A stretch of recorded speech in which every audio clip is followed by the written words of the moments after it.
Bem-vindos a uma nova edição de Entrevistas Ibéricas. Hoje está conosco uma jovem promessa da política portuguesa, o deputado Jorge Pinto, que acabou de se apresentar às eleições para a presidência da República pelo Partido Livre. Filho da emigração, autodeclara-se iberista e já é uma cara conhecida dos lares portugueses. Aparece muito nos meios de comunicação e conta já com uma boa experiência política. O que é o iberismo para o Jorge?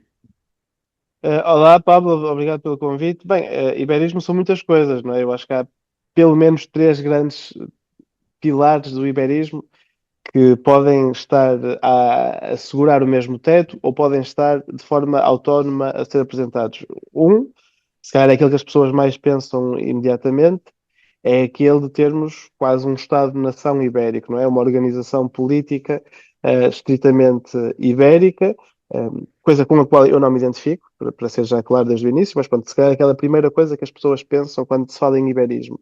Uma segunda, que é talvez a mais próxima daquilo que já temos agora, seria no quadro de uma organização plurinacional, pluristatal, como é, por exemplo, a Comissão Europeia, a União Europeia, peço desculpa, haver dentro dessa União Europeia uma organização dentro da própria de alguns outros países que possa ter mais capacidade de discussão, mais interação, um bocadinho como era e é o Benelux.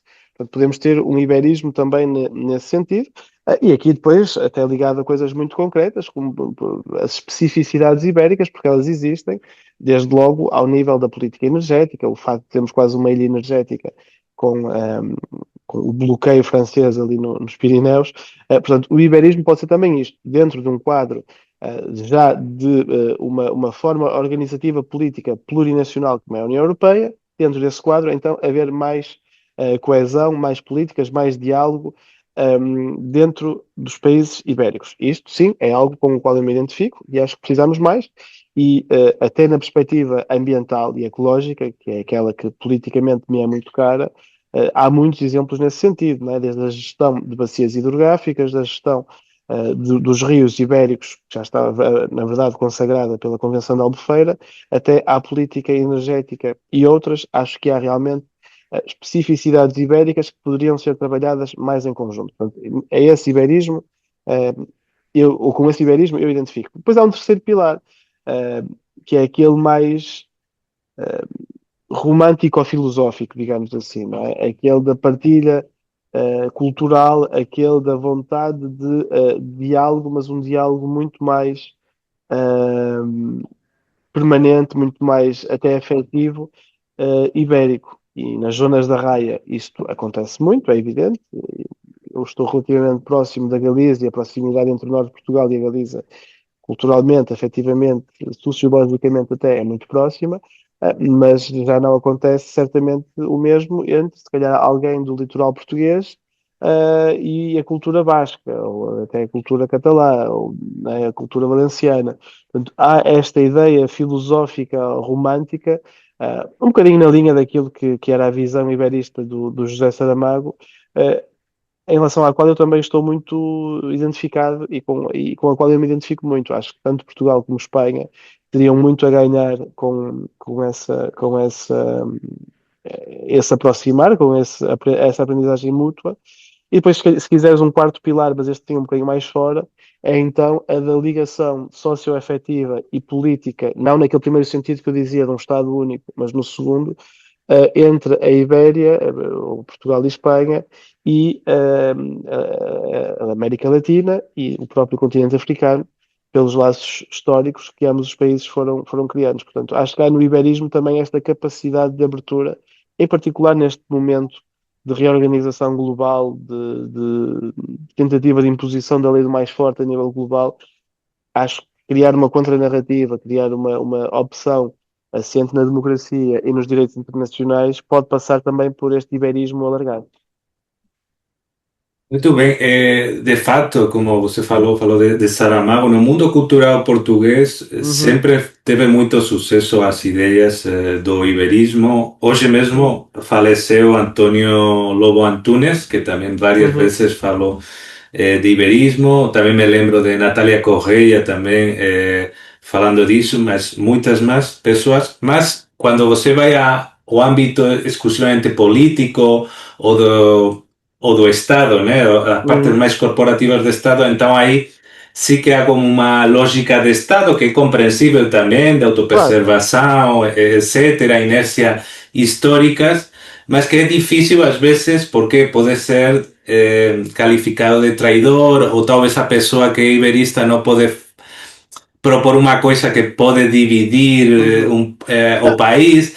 Então, o que você acha? Porque Eu, nós sim, não... Sim. repara, eu até pegando no Saramago, acho que a questão também mudou um bocadinho com a realidade concreta daquilo que aconteceu na Europa e em Portugal, não é? Uhum. O Saramago foi paradigmático quando escreveu A Jangada de Pedra, e A Jangada de Pedra surge no momento em que, basicamente, aquilo que se estava a discutir, tanto em Portugal como em Espanha, era um bocadinho ou esta adesão ao projeto europeu, não é? Um Uhum. aproximar do centro da Europa, um aproximar do norte da Europa até da Europa de leste, ou, pelo contrário, uma fuga ibérica. Não é por acaso que a imagem que Saramago nos dá é Uhum. literalmente uma fuga. É a Península Sim. Ibérica que se separa do continente europeu. Uh, Aquilo que eu acho é que as duas coisas não são contraditórias, longe disso. Portanto, eu recuso um bocadinho essa ideia de fuga. Eu acho é que, até pelo contrário, acho que é o oposto. Nós temos a ter uma Península Ibérica que entra pela Europa adentro, não é? Portanto, a jangada de pedra é, na verdade, uma jangada que entra pelo continente europeu adentro. Porque não Sí, de consigo. fato fue un momento donde a fronteira virou uma fronteira, uma raya, não uma fronteira dura, né? Só que tinham o medo da culturação do norte da Europa, pelos valores Claro, capitalistas, protestantes, mas etcétera, eu né? sou um europeísta convicto, portanto, Sim, o sim, meu sim. iberismo passa por Portugal e Espanha dentro do projeto europeu. Claro, e a Eh, União Europeia também mudou muito e agora é muito mais equilibrado do uhum. que era talvez em alguns momentos, alguns debates, né, sobre Também, também. a questão. E o próprio papel de Portugal e Espanha dentro do projeto europeu também mudou muito, não é? Sim, tem mais força, Eh, né? claro, Uhum, relembremos, por exemplo, a oposição que houve dos agricultores franceses à entrada de Espanha no projeto europeu, não é? Com muita oposição popular, portanto tudo isso mudou. Felizmente o projeto europeu foi-se consolidando. Aquilo que eu acho é que tanto Portugal como Espanha devem ter uma ação tão conjunta quanto possível para continuar a fazer que o projeto europeu evolua e no bom sentido, então certamente no sentido que convém aos nossos países. agora, um tema de mais atualidade com a questão das bases militares de uso Uhum, conjunto uhum, espanholas e portuguesas. Sabemos que os dois governos tiveram posicionamentos diferentes uhum, e aqui às vezes ressoa um pouco a questões da história, não? Porque quando se fala a veces da Aliança Atlântica, que também na claro. Espanha tem Aliança Atlântica, pues estamos Sim, dentro da mas OTAN, mas em Portugal tem outras conotações um pouco mais tem. profundas, né? E, E e- agora aqui com o contraste espanhol que bom, não colaborou uhum, pelo menos para as ações ofensivas contra o Irã, como porque eu acho que aí, e nós, por exemplo, do movimento iberista em geral, sempre tentamos colocar o conceito aliança ibérica. Que dificuldades vocês podem ter nesse debate público aí para falar de como dar uma nova dimensão à Aliança Atlântica e ao mesmo tempo à sim, Ibérica, no meio deste debate? politicamente não vai acontecer, aliás. E depois volto ao início da questão, mas ainda ontem, no debate quinzenal com o Senhor Primeiro-Ministro, ficou claro que não havia nenhuma vontade por parte do mesmo de adesão ou sequer de solidariedade para com o Presidente do Governo espanhol. Portanto, há posições distintas, legitimamente, não é? São governos diferentes, são países diferentes, é evidente que as diferenças são legítimas. A mim entristece, mas voltando um bocadinho atrás, isto é também reflexo daquilo que foi ou que foram os processos de adesão, tanto de Portugal como de Espanha, à NATO, não é? Portugal aderiu muito cedo, durante a ditadura, foi uma maneira da própria ditadura portuguesa se ir aguentando e fortalecida por pertencer à aliança. No caso espanhol foi o contrário, não é? Foi uma entrada muito mais tardia, desde logo, mas muito mais complexa, muito mais debatida, com muita oposição popular. Portanto, no caso português, a adesão à NATO não foi nunca discutida. No caso espanhol, ela foi um tema nacional, com todas as clivagens que provocou e que eu acho que se repercutem ainda um bocadinho hoje, não é? Portanto, acho que também há essa carga histórica, no que diz respeito à NATO, propriamente dita. Depois, há o direito internacional, e é isso que claramente está a ser desrespeitado com estes ataques, e entristece-me muito, e certamente ao meu partido também, que o território soberano português possa estar a ser utilizado para atos de ou ação ou omissão contribuírem para um ataque ilegítimo aos olhos do direito internacional, e isto apesar da minha mais profunda repulsa para com o regime dos ayatollahs no Irão. Mas o direito internacional existe precisamente porque se aplica a todo lado e tem regras muito claras. A Carta das Nações Unidas tem regras muito claras e, portanto, aquilo que aconteceu no Irão é um ataque ilegítimo e preferia que o meu governo tivesse agido de uma maneira semelhante ao governo espanhol e até ao governo inglês, e não com uma tentativa quase de lavar as mãos e escudar-se num pacto que, apesar de tudo, é um pacto que permite com que Portugal não permita a utilização das suas bases, caso não seja uma ação ao abrigo da NATO. O gobierno puede até ter medo de, como presidente de Groenlandia, de tal vez Trump querer ficar com a ilha terceira das Açores. Eu acho que não chega tanto esse Não, nível. acho que Não. ou seja, é sempre um risco real, olhando para aquilo que está a acontecer, é sempre um risco real, não acho que seja um risco iminente, longe disso. O que me parece é que falta uma certa coesão e uma certa coragem europeia para dizerem aquilo que deveria ser evidente, que é o direito internacional existe e deve ser respeitado. Nós, enquanto países europeus, cá estaremos para fazer com que ele seja respeitado. No caso contrário, a nossa não ação no imediato é um estender de passadeira a todos aqueles que daqui a pouco tempo queiram então desrespeitar o direito internacional, e nós aí perderemos toda a autoridade moral para dizer que não o podem fazer, quando agora, no presente, não estamos a fazer rigorosamente nada para que ele seja respeitado. Bom, amanhã vai ser a Cimeira Ibérica, onde se van a juntar os ministros e os dois chefes de governo espanhol e português. Já adiantou você que deveriam se coordinar melhor, colocando o exemplo da questão dos caudales de los ríos, né? Uhum. Essa questão. O movimento iberista sí que fala muito de uma espécie de conselho ibérico, na ideia sua também do Benelux, que você aconselharia tanto ao Pedro Sánchez quanto a Luís Montenegro para esta próxima cimeira?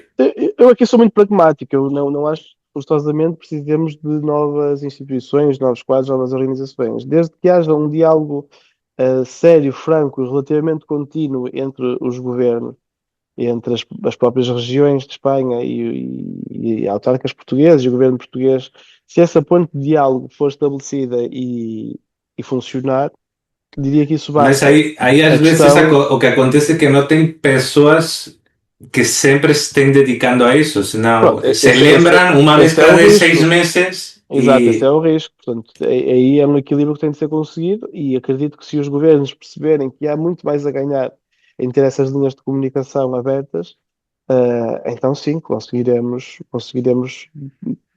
ter mais iberismo no bom sentido, evidentemente respeitando a soberania dos dois países, mas mais efetivo e que beneficie os próprios países, porque é evidente que eu, quando digo que sou iberista porque acredito que é bom para o meu próprio país, que é Portugal, não é porque me vai prejudicar, senão evidentemente não seria. E portanto acredito que essas linhas de diálogo podem ser estabelecidas sem um quadro institucional novo a ser criado, mas também se for criado, enfim, que é uma discussão que podemos ter.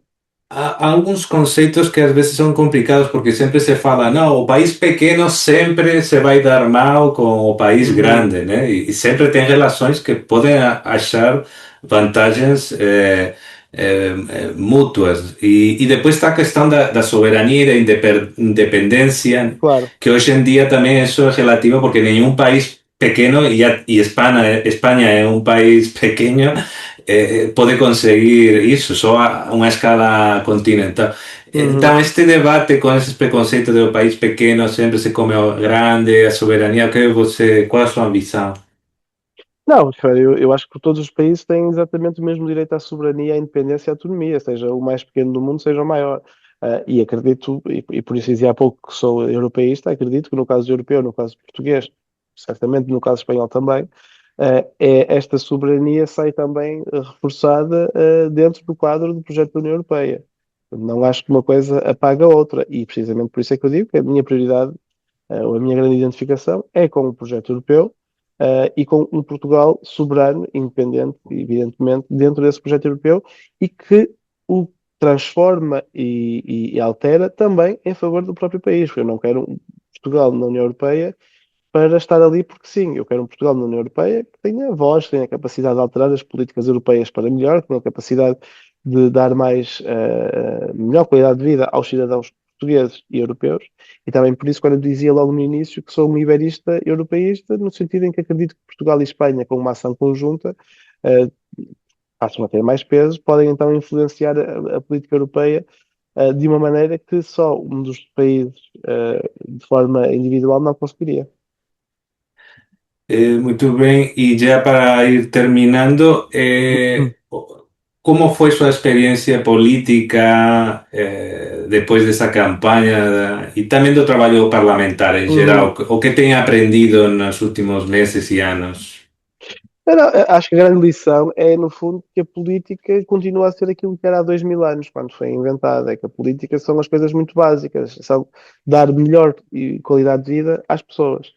É perceber o que são os seus anseios, o que são os seus legítimos anseios, é perceber o que são os seus desejos, o que são os seus legítimos desejos, e fazer política, legislar para que essas pessoas possam ter esses desejos legítimos respondidos. As coisas às vezes não tão simples quanto isso. Depois, é evidentemente que há maneiras diferentes ou visões diferentes de como lá chegar, por isso é que temos partidos políticos diferentes, mas temo que muitas vezes muitos políticos, muitos partidos políticos esqueçam este essencial e se concentrem naquilo que é a espuma dos dias, quando eu acho que o essencial continuam a ser as coisas muito básicas, de direito à habitação, direito à saúde, uma vida digna, de conseguir deixar às gerações futuras, aos nossos filhos, um país no qual vale a pena viver. E essa é que é a grande lição quando se está na rua e quando se fala com as pessoas. E também por isso é que eu acho, até olhando para as sondagens em Portugal e em Espanha, que uma parte das pessoas que vota ou pondera votar em projetos de extrema-direita, projetos antidemocráticos e até às vezes anticonstitucionais, uma parte dessas pessoas continua a ser daquilo que nós podemos dizer de esquerda. Porque são pessoas que, se nós falarmos com elas, se nós tivermos o tempo, também é uma coisa importante, o tempo de falar com elas e de as ouvir e de as questionar, se lhes perguntarmos se elas acham que a riqueza deve ser melhor distribuída, vão dizer que sim. Se elas acham que os mais ricos devem pagar mais impostos para que os mais pobres paguem menos, elas vão dizer que sim. Se acham que o Estado deve ter um papel mais interventivo nas políticas de habitação, na defesa do serviço de saúde público, gratuito e universal, elas vão dizer que sim. Porque muitas destas pessoas estão tentadas pela extrema-direita um bocadinho por falta de resposta dos próprios governos, certamente dos partidos de esquerda que devem ser a alternativa. Não desculpando, é evidentemente que há pessoas que estão nestes projetos de extrema-direita porque são inerentemente ultramontanas, conservadoras, reacionárias até, xenófobas. Portanto, será uma parte do eleitorado desses partidos, mas acredito que uma parte relevante, uma parte até se calhar substancial do atual eleitorado do Vox em Espanha ou do Chega em Portugal, são pessoas que podem e devem ser reconquistadas pela esquerda, porque no fundo elas o que querem é essas coisas básicas que nós, representantes políticos, devemos ser capazes de lhes dar. E já a última pergunta, as perspectivas de futuro, suas pessoais, do próprio Livre, que tem na frente assim, você está apresentando também um livro, Uhum. eu não sei se você vai estar engajado, vai assumir novas responsabilidades no Livre. Conta-nos um pouco o futuro Não, nós próximo temos, de sim, você. Portugal vem de um período em que teve muitíssimas eleições num curtíssimo espaço de tempo, Uhum. muitíssimas, portanto, duas vezes eleições regionais, para a Assembleia Legislativa Regional da Madeira, umas eleições para a Assembleia Legislativa Regional dos Açores, tivemos eleições presidenciais, eleições autárquicas e duas eleições legislativas num curtíssimo espaço de tempo. Um espaço de tempo que agora, ao que tudo parece, não terá uma única eleição. Portanto, é provável que os próximos 3 anos em Portugal, e esqueci-me ainda de acrescentar as eleições europeias, portanto, tudo isto num espaço de curtíssimo tempo. Em teoria, e parece que os equilíbrios políticos apontam para aí, nos próximos 3 anos nós não teremos essas eleições. É um período de estabilidade parlamentar, pelo menos, em que, do nosso lado, aquilo que nós tentaremos é um crescimento orgânico, um crescimento sustentado do partido e um alargamento territorial. Portanto, uma coisa que já tem acontecido, nós temos aumentado muito a nossa militância no LIVRE, e temos aumentado a diversidade da representação. E eu acho que é muito por aí que nós temos de fazer esse esforço, de chegar a todo o território e, como dizia há pouco, falar com as pessoas e explicar-lhes porque é que os projetos políticos, nomeadamente o do LIVRE, são aqueles que melhor respondem aos anseios e melhor podem concretizar os desejos políticos destas pessoas. E isso faz estando no terreno, portanto, espero que também, enquanto deputado, possa passar muito tempo fora daqui da Assembleia onde estou agora, e junto das pessoas também para as ouvir e para poder com elas aprender e traduzir esses anseios depois em políticas legislativas, porque também é isso que é importante, não é apenas palavras de apoio, é importante depois dar algo concreto às pessoas.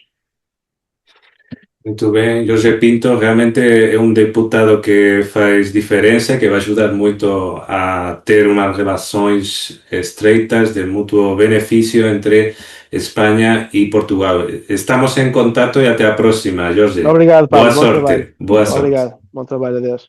Obrigado.